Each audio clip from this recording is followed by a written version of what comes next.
दक्ष की 60 कन्याओं को विवाह। दक्ष के यहाँ देवी शिवा सती का प्राकट्य, सती की बाल लीला का वर्णन। ब्रह्मा जी बोले, हे देव मुनि, इसी समय में लोक पितामह ब्रह्मा भी इस चरित्र को जानकर प्रीतिपूर्वक शीघ्रता से वहां पहुंचा। मैंने पूर्व की भांति दक्ष प्रजापति को धैर्य धारण कराया, जिससे वे प्रसन्न हो आपसे पूर्वत स्नेह करने लगे। हे मुनिवर्य, मैं देवताओं के प्रिय अपने पुत्र आपको प्रेम पूर्वक बहुत धीरज देकर अपने साथ लेकर आश्रम को लौट आया। तदंतर दक्ष प्रजापति ने मेरी आज्ञा से आपकी अपनी स्त्री से 60 सौभाग्यवती कन्याओं को उत्पन्न किया। दक्ष ने आलस्य रहित होकर उन कन्याओं का विवाह धर्मादिकों से के साथ जिस प्रकार किया उसे प्रीति पूर्वक सुनिए। हे मुनीश्वर, उसको मैं कह रहा हूँ। हे मुनि, दक्ष ने 10 कन्याएं धर्म को, 13 कन्याएं कश्यप को, मुनि को 27 कन्याएं चंद्रमा को विधि पूर्वक दी, 2 कन्याएं गिरा और कृशाशव को और अन्य कन्याएं तारक्ष को दी, जिनकी प्रसूति परंपरा से यह समस्त जगत व्याप्त है। विस्तार के भय से मैं उसका वर्णन नहीं कर रहा हूँ। कुछ लोग शिवा को इन कन्याओं से ज्येष्ठ कहते हैं, कोई मध्यम कहते हैं, कोई सबसे छोटी मानते, किंतु कल्प भेद में ये तीनों ही सही हैं।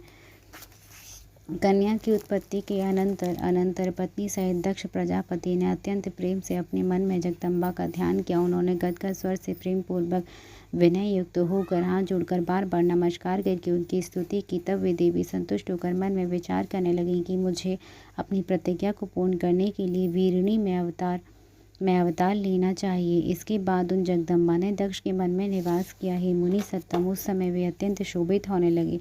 उन्होंने उत्तम शुभ मुहूर्त में अपनी स्त्री से प्रसन्नतापूर्वक गर्भाधान किया। तब वे दयामयी शिवा दक्ष पत्नी के हृदय में निवास करने लगी और दक्ष की स्त्री में गर्भ के समस्त लक्षण प्रकट होने लगे।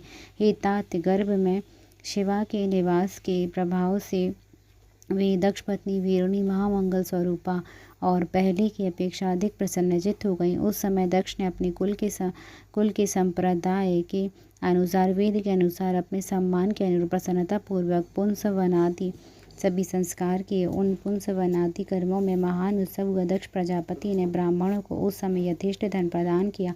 उस समय विष्णु आदि सभी देवगण देवी को वीरणी के गर्भ में आई हुई जानकर प्रसन्न होकर वहां आकर उन सब ने लोक का उपकार करने वाली उन जगदम्बा को बार बार प्रणाम करके उनकी स्तुति की। इसके बाद प्रसन्नचित्त होकर वीरणी तथा दक्ष प्रजापति की बहुत ही प्रशंसा कर वे अपने घर चले गए। हे नारद मुनि, इस प्रकार 9 मास पूर्ण हो जाने पर समस्त लौकिक क्रिया कर लेने के बाद जब 10वां मास पूर्ण हुआ, तब वे शिवा चंद्र ग्रह तारा के अनुकूल होकर सुखद मुहूर्त में शीघ्र ही माता के सामने प्रकट हो गई। उनके उत्पन्न होते ही प्रजापति दक्ष बड़े प्रसन्न हुए तथा उनके प्रकृष्ट तेज को देखकर उन्होंने उन्हें वहीं शिवा देवी को समझा। ये मुनीश्वर, उन देवी के उत्पन्न होते ही उस समय आकाश में पुष्प वृष्टि होने लगी। मेघों ने जल की वर्षा प्रारंभ कर दी और सभी दिशाएं शांत हो गई।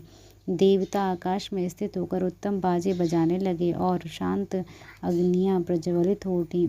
इस प्रकार मंगल ही मंगल हो गया। वीरणी में उत्पन्न हुई उन जगदम्बा को देखकर दक्ष भक्ति पूर्वक हाथ जोड़कर उन नमस्कार करके स्तुति करने लगे। दक्ष बोले, हे महिषानी, हे सनातनी जगदम्बे, आपको नमस्कार है।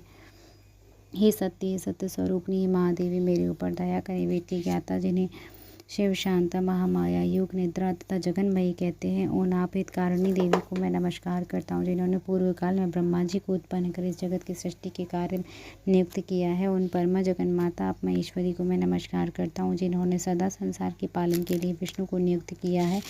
उन परमा जगत माता आप महेश्वरी को मैं नमस्कार करती, जिन्होंने संसार के विनाश के लिए रुद्र को नियुक्त किया है। उन परमा जगत माता आप महेश्वरी को मैं नमस्कार करता हूँ। सत्व रुजतम रूप वाली, सर्वदा समस्त कार्यों को साधने वाली तथा तीनों देवताओं को उत्पन्न करने वाली आप शिवा देवी को मैं नमस्कार करता हूँ। हे देवी, जो आपको विद्या अविद्या इन दोनों रूपों में स्मरण करता है, उसके हाथ में भोग तथा मोक्ष दोनों ही स्थित हो जाते हैं। हे देवी, जो परम पावनी शिवा स्वरूप आपका प्रत्यक्ष दर्शन करता है, उसे विद्या और अविद्या को प्रकाशित करने वाली मुक्ति अपने आप मिल जाती है। हे जगदम्बे, जो अंबिका, जगन्मयी एवं दुर्गा इन नामों से आपकी भवानी का स्तवन करते हैं, उनके सभी मनोरथ पूर्ण हो जाते हैं। ब्रह्मा बोले, जब इस प्रकार जगन्माता शिवा की स्तुति दक्ष प्रजापति ने की, तब वे दक्ष से इस प्रकार से कहने लगी जिससे कि माता वीरिणी न सुन सके। नाना प्रकार के रूपों को धारण करने वाली उन परमेश्वरी शिवा ने सबको मोहित करके इस प्रकार सत्य कहा कि उसे केवल दक्ष ही सुन सके, अन्य कोई नहीं। देवी बोली, हे प्रजापति, आपने मुझे पुत्री रूप से प्राप्त करने हेतु पहले मेरी आराधना की थी, वह आपका अभिष्ट पूरा हुआ। अब आप पुनः तपस्या कीजिए। ब्रह्मा जी बोले, इस प्रकार दक्ष से कहकर वे देवी अपनी माया से शिशु का रूप धारण कर माता के पास रोने लगी। उस रोदन को सुनकर और उसी स्त्री को जानकर, शब्द को जानकर स्त्रियां और समस्त दासियां भी आश्चर्यचकित प्रीतिपूर्वक वहां गई। अक्षिनी की सुता के रूप में देखकर सभी स्त्रियां परम प्रसन्न हुई। उस समय समस्त नगर वासियों ने भी जय जयकार किया। नगर में गाने बजाने हो गए, साथ महान उत्सव होने लगा। पुत्री का सुंदर मुख देखकर अक्षिनी तथा दक्ष परम प्रसन्न हुई। दक्ष प्रजापति ने विधि पूर्वक वेद कुलाचार किया और ब्राह्मणों को दान दिया तथा अन्य लोगों को भी बहुत सा धन दिया। वहाँ सभी मंगलाचार पूर्वक गायन तथा नृत्य होने लगा और अनेक प्रकार के बाजे बजने लगे। शिवा के जन्म के समय विष्णु आदि सभी देवगण अपने अपने अनुचरों तथा मुनियों के साथ आकर यथाविधि अनेक उत्सव करने लगे। दक्ष कन्या के रूप में उन परमेश्वरी जगदम्बा को देखकर देवताओं ने विनयपूर्वक उन्हें प्रणाम किया और अनेक प्रकार के उत्तम स्रोतों द्वारा उनकी स्तुति की। सभी देवता प्रसन्न होकर जय जयकार करने लगे और दक्ष तथा वीरिणी की विशेष रूप से प्रशंसा करने लगे। दक्ष ने प्रसन्न होकर विष्णु आदि देवताओं की आज्ञा से सभी गुणों से संपन्न होने के कारण उस प्रशस्त अंबिका का उमा यह नाम रखा। उसके बाद लोक में उनके अन्य नाम भी पड़े जो मंगल करने वाले तथा लोगों को दुख दूर करने वाले थे।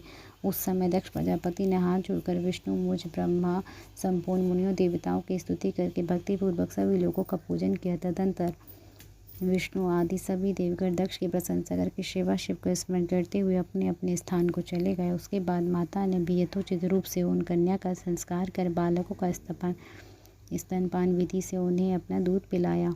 महात्मा प्रजापति दक्ष और वीरिणी ने बड़ी सावधानी के साथ उस कन्या का लालन पालन किया, जिससे वह शुक्ल पक्ष की चंद्रमा की कला के समान प्रतिदिन बढ़ने लगी। हे द्विजश्रेष्ठ, उस कन्या में बाल्यकाल में ही सभी सद्गुण प्रविष्ट हो गए। जैसे चंद्रमा में सभी मनोहर कलाएं अपने आप आ जाती हैं। जब वह सखियों के बीच में जाकर अपने भाव में मग्न होती थी, तब प्रतिदिन शंकर जी की प्रतिमा बार बार निर्माण करती थी। जब वह शिवा बालोचित गाने गाती तो वह काम पर शासन करने वाली हर, रुद्र तथा स्थाणु का गाने के बहाने स्मरण करती थी। दक्ष प्रजापति तथा वीरिणी का स्नेह दिन प्रतिदिन उस कन्या पर बढ़ता ही गया। यद्यपि वह बालिका थी, फिर भी वह अपने माता पिता में बड़ी भक्ति रखती थी। सभी बालोचित गुणों से परिपूर्ण वह उमा देवी अपने घर के सभी कार्यों को निपुणता से संपन्न कर प्रतिदिन अपने माता पिता को संतुष्ट करने लगी। जय जय श्री शिव महापुराणी, जय जय श्री शिव महापुराणी, जय जय श्री शिव महापुराणी। 14वें अध्याय की जय हो।